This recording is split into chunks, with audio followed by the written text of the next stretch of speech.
license fee to start up and setup fee and then the subscriptions after that. I'll have to look and see exactly how much it is. You guys are really gonna have to come up with an IT budget because I don't even have enough money to pay my phone bill for the rest of the year because I'm paying 2 phone bills. Well, 3 phone bills.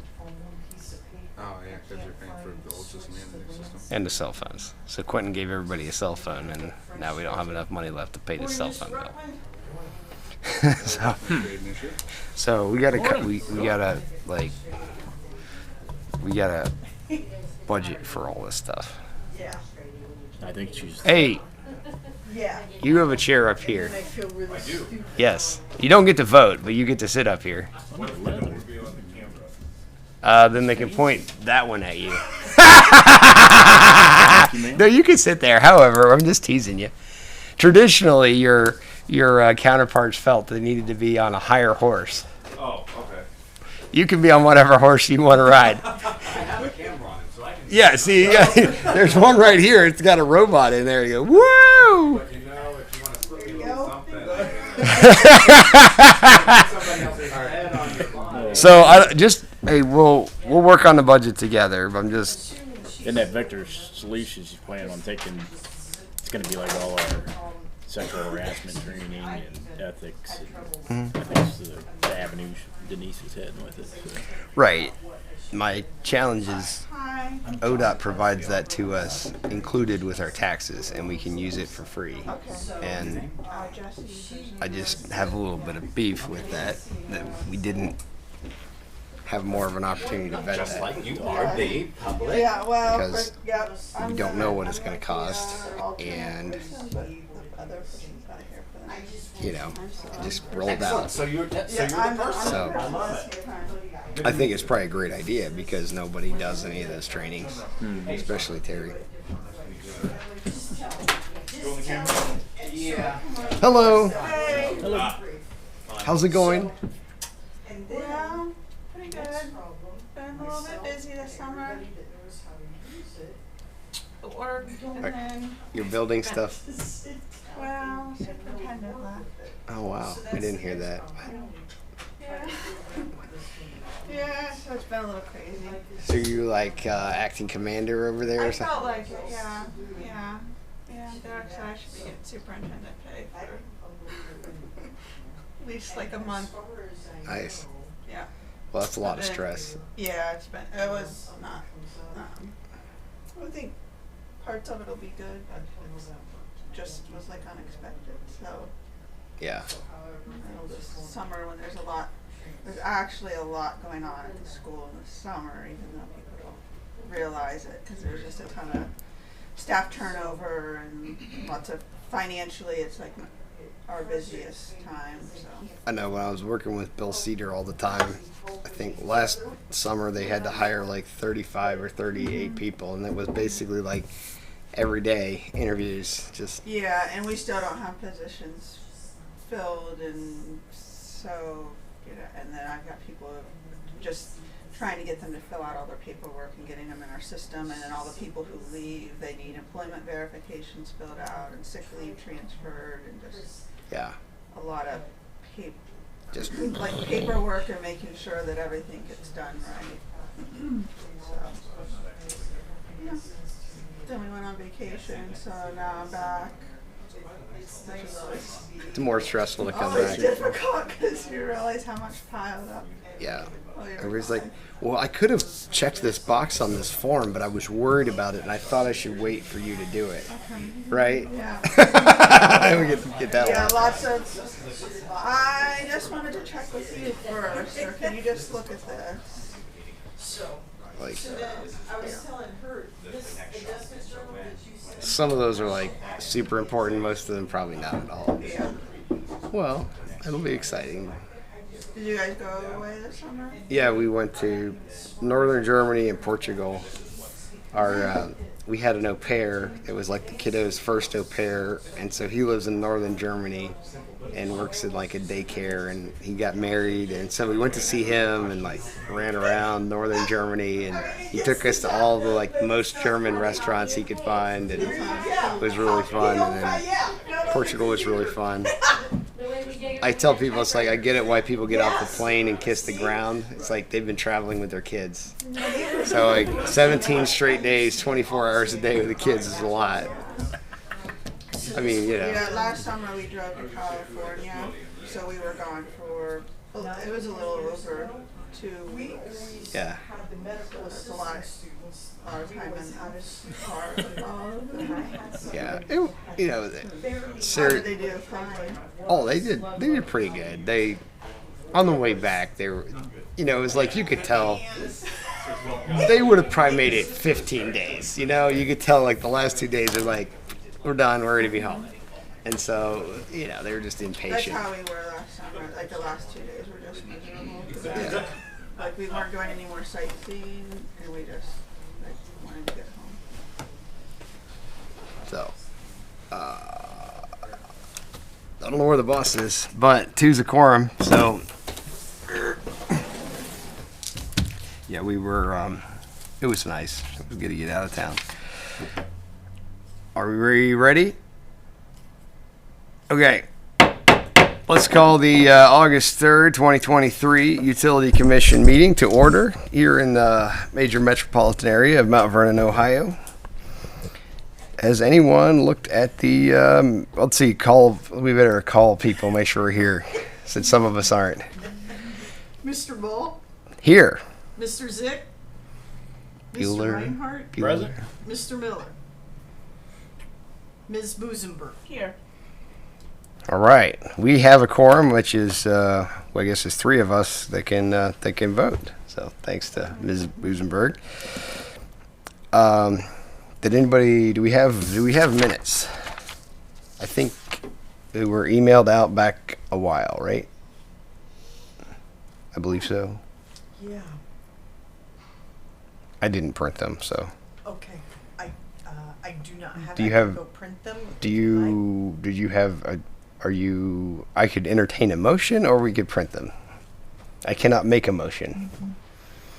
Make a motion to approve the minutes from last meeting. I'll second that. Okay. I did review them as I was not here. All in favor of approval?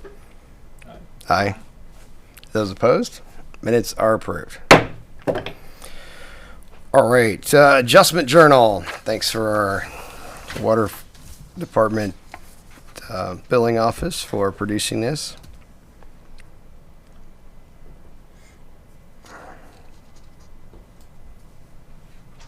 Okay, so we have a leak credit approved last month.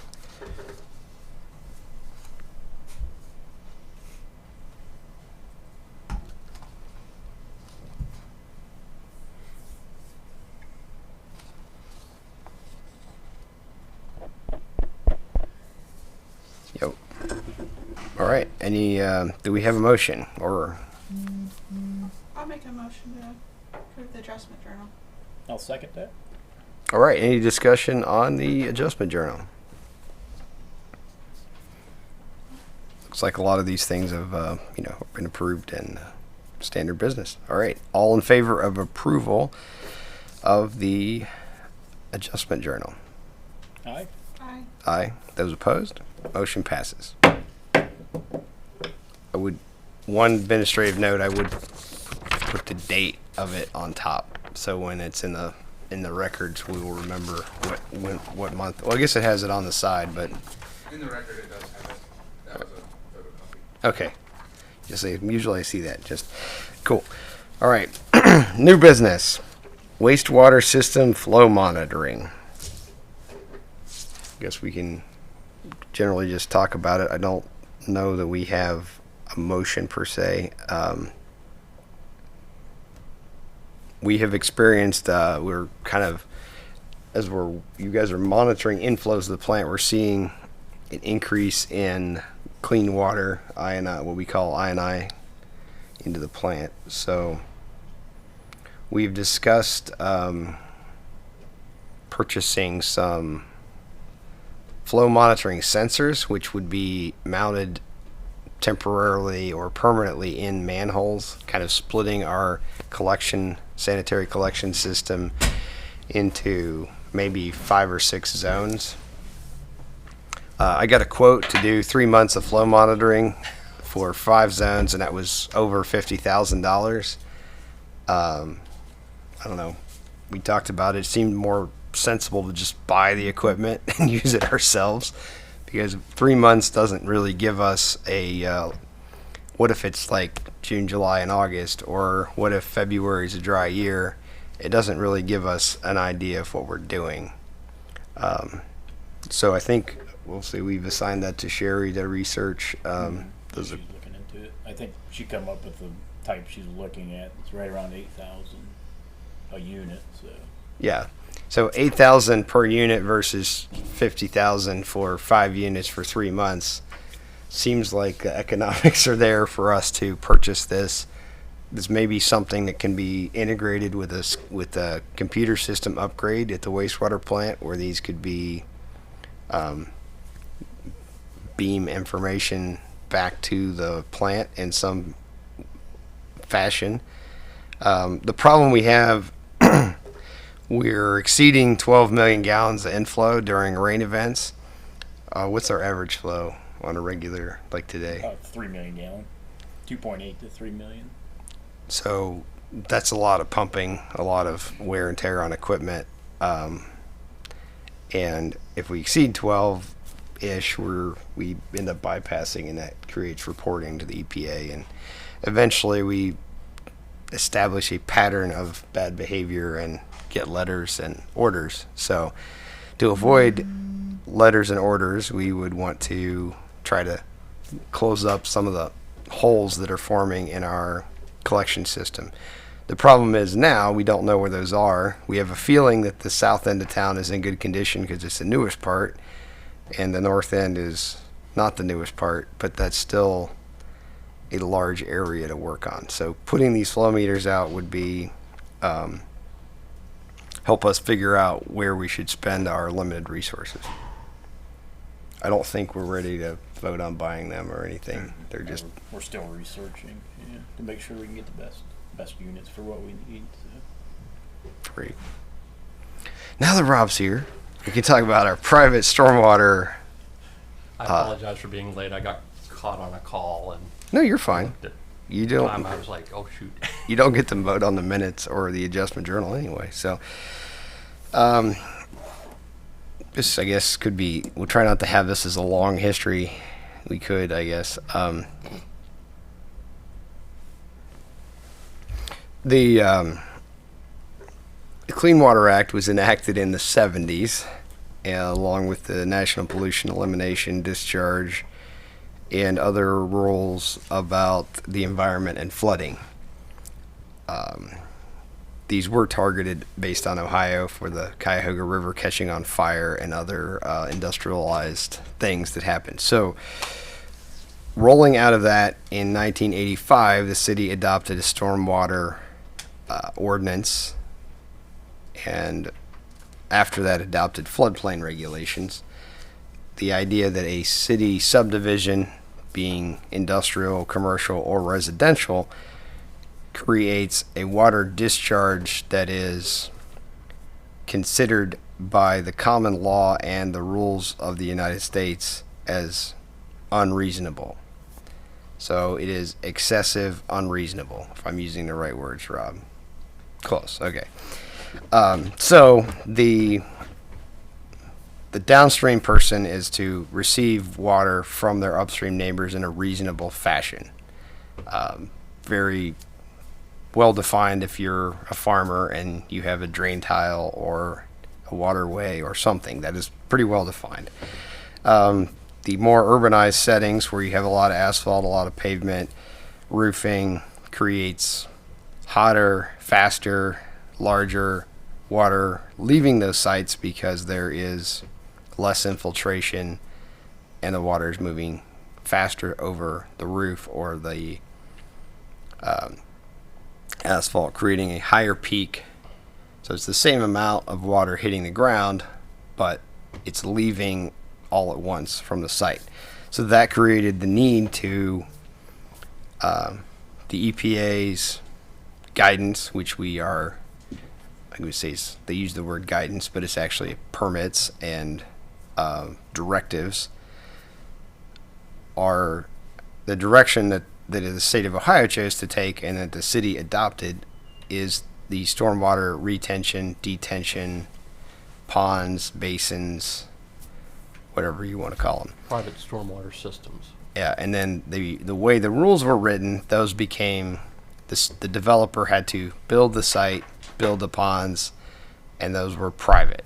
Those were classified from the beginning as private infrastructure.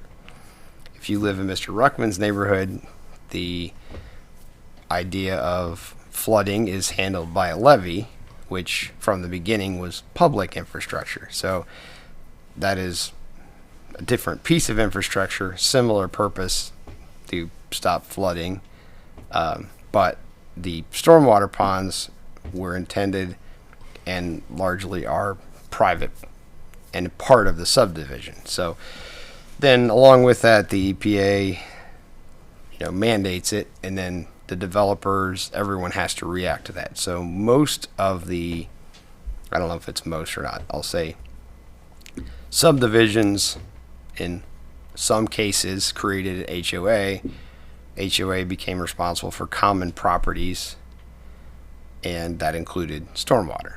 Some subdivisions were created without an HOA, and that sometimes leaves a void. Some HOAs dissolve or stop functioning, and that also leaves a void where how is the common private property managed?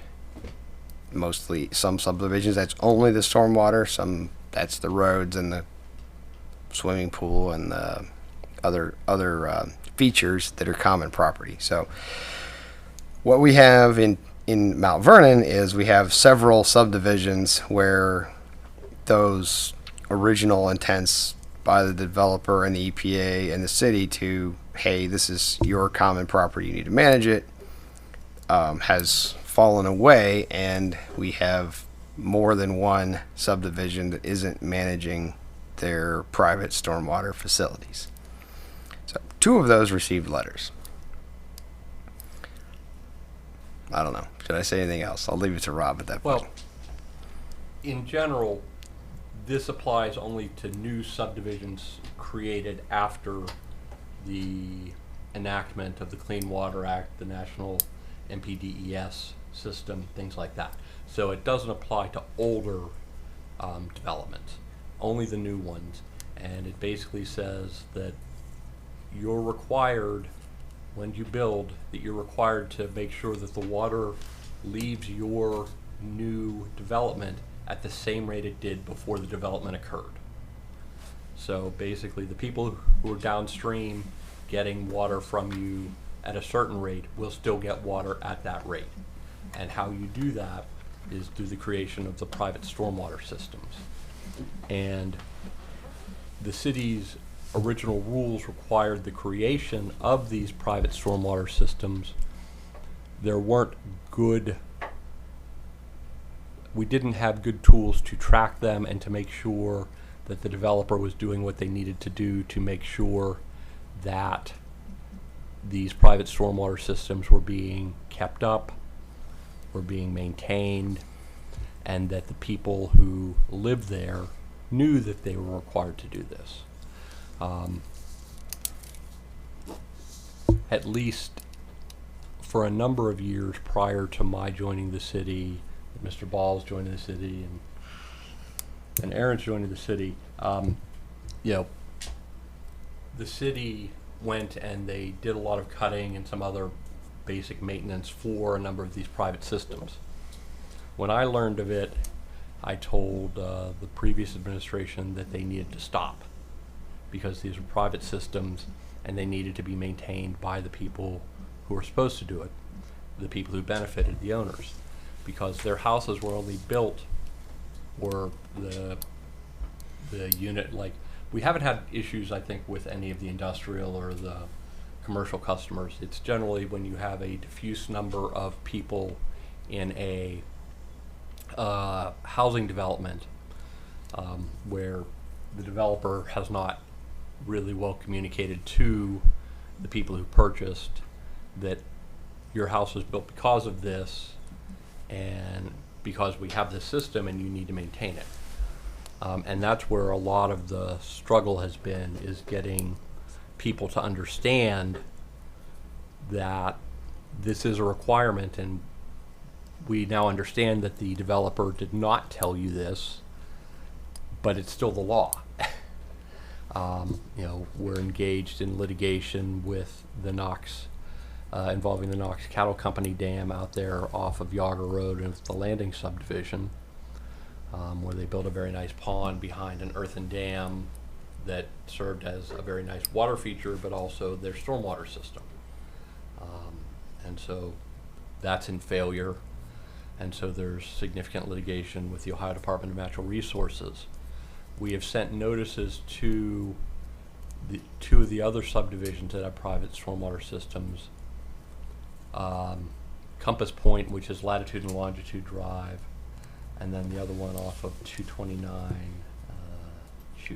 I forget the name. Laurelwood. Yeah. Yeah, Laurelwood, about the need to do that. And so we're gonna hopefully start to work with those developments to get them to take responsibility for their private stormwater systems and either maintain it themselves or enter a contract with the city to do that. Yeah, one thing we are going to do is, under our MS4 permit, we are mandated by the EPA to inspect every stormwater pond every 5 years. Since the city has been in MS4, we have never actually inspected all of them because it takes a lot of effort to do that. Our offer to the EPA is that we'll do a very detailed initial inspection with as-built surveys and drawings, and we're cycling through those, starting with the Coshocton Avenue area because it has a TIF district and we can hire consultants to work there. So with these areas, we'll do the inspection and determine if there's any major issues that need to be fixed with them, make sure they're functioning.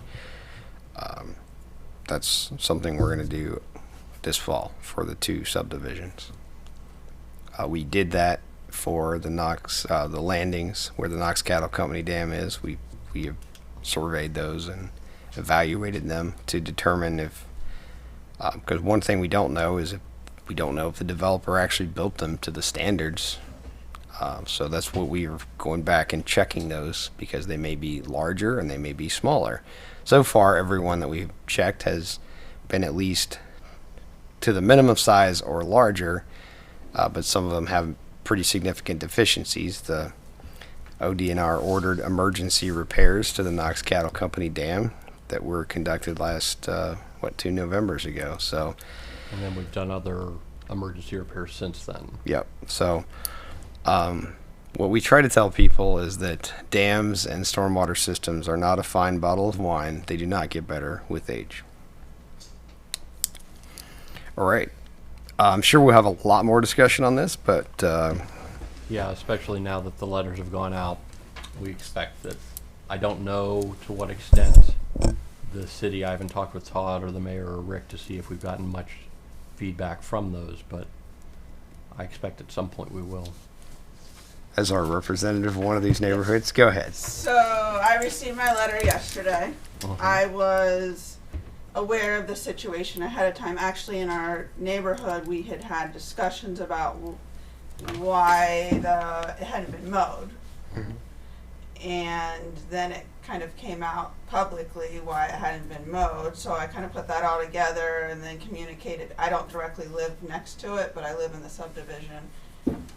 Some people maintain them and mow them anyways, but there had always been someone from the city had come out to mow them. So I think from the perspective of some of the people that live right there, I think they would have just liked to have known at the beginning of the summer so that they could have mowed it themselves, because at this point the grass is so high that no one has the ability, the capability to mow it. But I think that the people I've talked to, they're willing to take care of it. They just didn't know that they needed to, and now it's kind of out of control in order for them to do it. And I think, so let's go back to the legal perspective. We can't use stormwater money on private property, but Yes.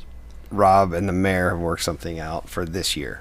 If you Yeah, want to we're talk going about to be able to And do. I totally understand that. I think it's just, there's Yeah. no one Well, has the, Yep. no one knew. now and that it's shoulder height. Yeah. No, it is that we've worked something out that we're going to be able to do something for this year. Unfortunately, the timing is unfortunate, but I think so. The ARPA funds are they're unrestricted for that. So we do have a small amount of unallocated ARPA funds that can be used for that purpose legally. And I think we're going to do that. Rob has vetted that. So we do have a plan for this year. And then likely we would do some neighborhood meetings after we get our inspections. So hopefully maybe September, October, we can do a neighborhood meeting, answer questions, and help, the lowest cost is probably to the individuals is if the neighborhood mows it. I know in your neighborhood, there is concern that the way it was built, some of the slopes are very difficult to mow. So that's where, as we look at those ponds, if they're bigger than they need to be, maybe the slopes could be flattened to where it could be mowed with a reasonable piece of equipment. One of our, your neighborhood is probably one of the first to require those. And so I think over the years, there's a lot of lessons learned that you should definitely build things that can be maintained, and having a 1-on-2 or a 1-on, you go down 1 over 2 or down 1 over 3. They don't really make the machine that mows that costs $100,000. So if you go to a 1-on-7, that's just a regular lawnmower. That's something that we really work at talking to our developers of like, hey, yeah, this is great. You can build that, but can anybody mow it?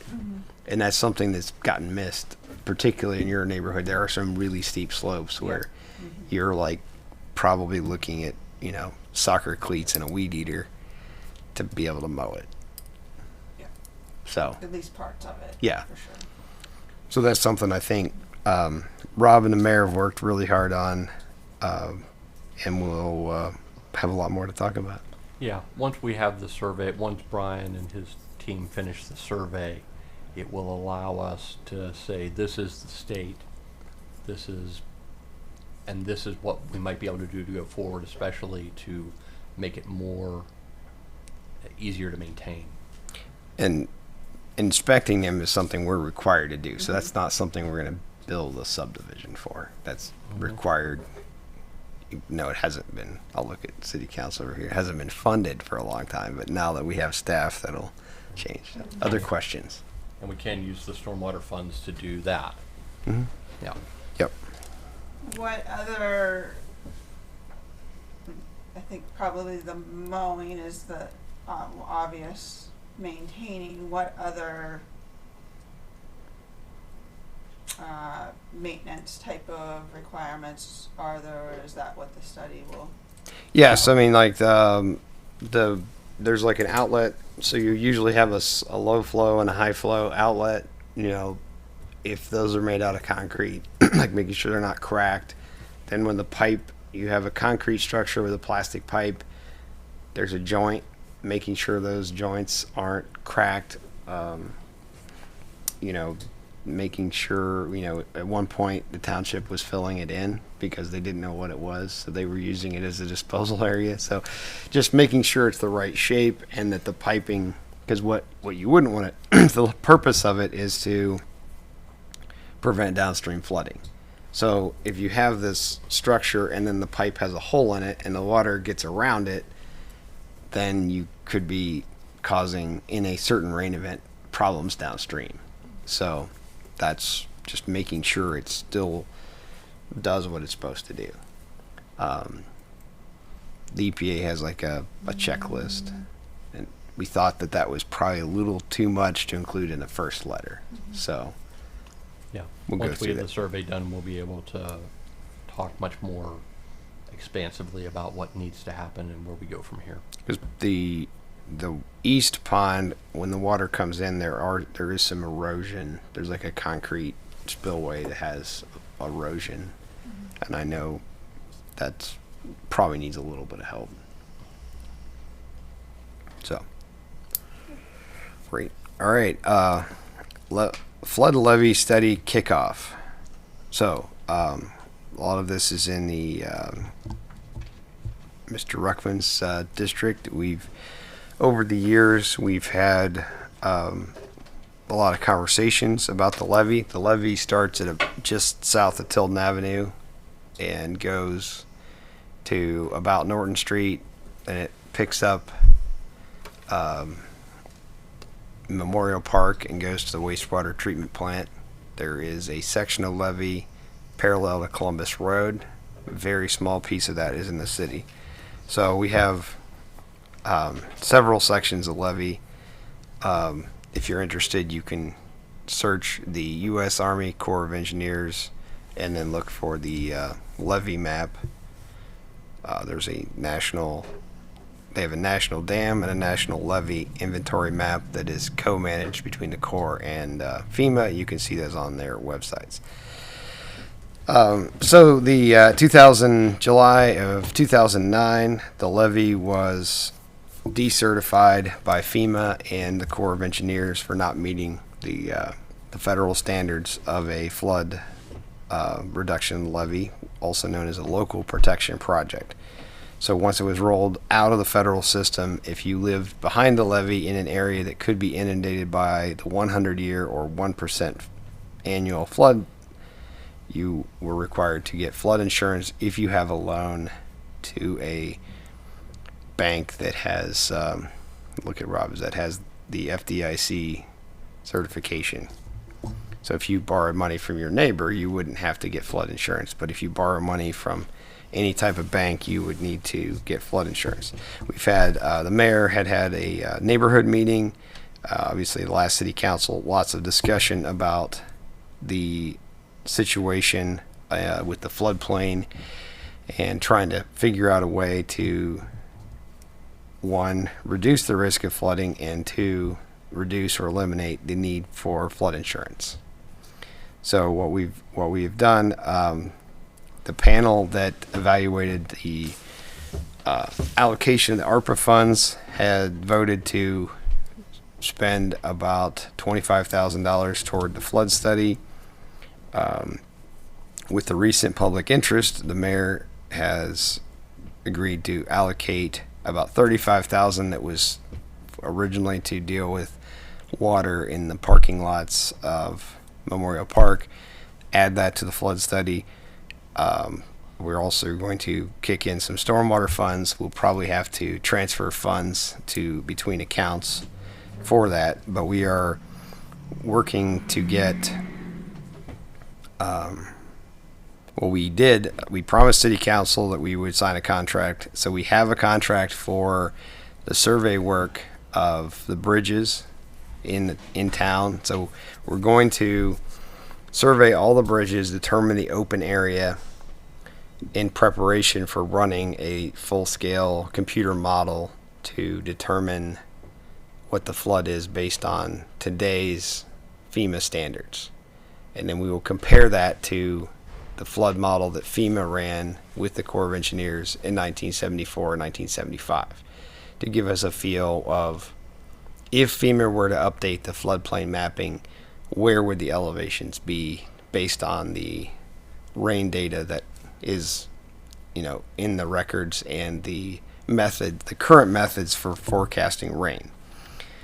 That will help us to then make decisions on selecting alternatives of how we reduce the risk of flood in the West End. That may be a combination of things. Just adding a couple feet to the levee may not meet the need. So we need to figure out what the need is, figure out what the best use of funds to get the majority of folks out of the floodplain. It will not be a short process. So we're started. I think it's good that we've got citizens to come in and talk about it. Again, we want to point out some differences. The flood levy, the vast majority of it is owned by the city. The city had agreed to maintain it, had an agreement with the federal government to maintain it. That's how it originally had its certification. The federal government did not build this levee, but it was taken in as a non-federal levy in the certification program, and then obviously decertified in 2009. If anyone's interested, there you would look up it's called an FIS FEMA study for Knox County. There's some good reading in there. Has a lot of the history at the end. Questions?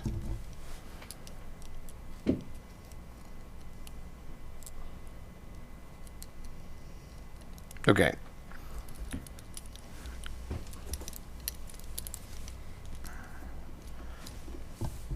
We added this just as a conversation. This could be a partnership with the land bank. So the land bank owns the Shalmar site, also known as American National Can, also known as Ludlow National Can.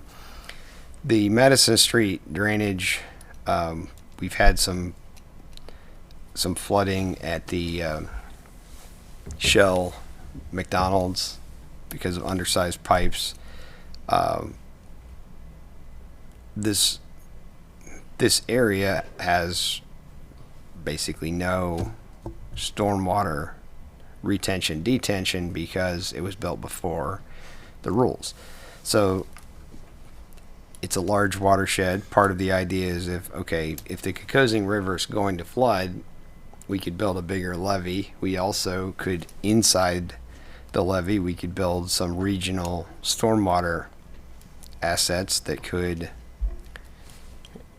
hold smaller volumes of water and bring the flood stage down on the Kokosing River. So I'm not sure we're ready to kick this off, but it is just the concept that, maybe building a stormwater pond in the American National Can site that would help, and perhaps building some stormwater ponds in different pockets of town, older parts of town, could be a mitigative approach to flooding, perhaps on Center Run and some of the tributaries for the Kokosing. So putting this out there as a concept. Questions? Just as sort of as I'm trying to think through this, if they ever start to develop the old American National Can, Shellmar, or whatever they're calling it this week, site, will that new development then trigger their stormwater requirements because we've demoed everything, basically? So they would be eligible. So there's two ways to look at it. To do the minimum required by the EPA, they would be eligible to use what's called the redevelopment equation, which they would get credit for the 8 acres of concrete that was there against their 27 acres.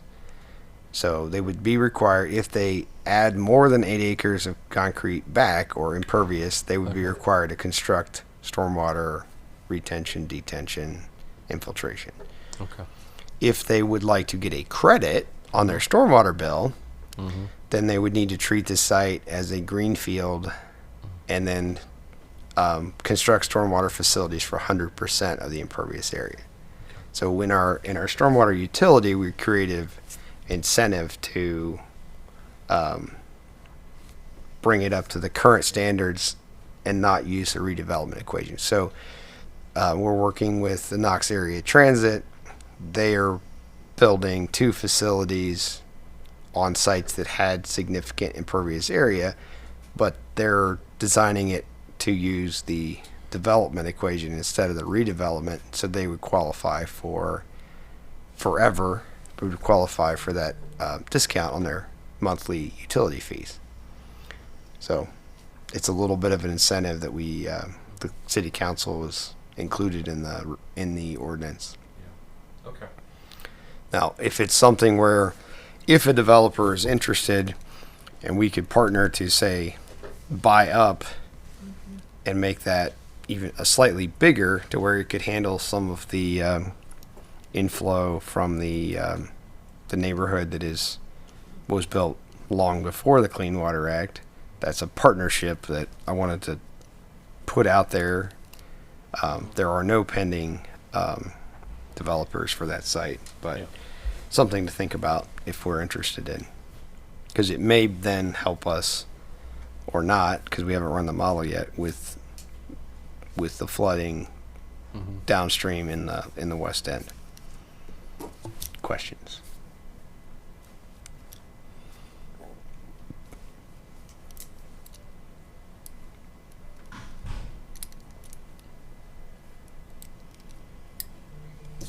Okay, Aaron, you haven't said anything. You get the other. Nothing else.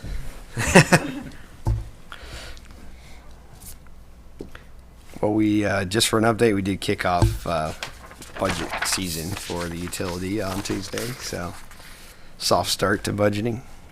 All right, anything else from anybody? Do we have a motion to adjourn? I'll make a motion to adjourn. Second. All right, all in favor of adjournment, say aye. Aye. Aye, we stand adjourned. I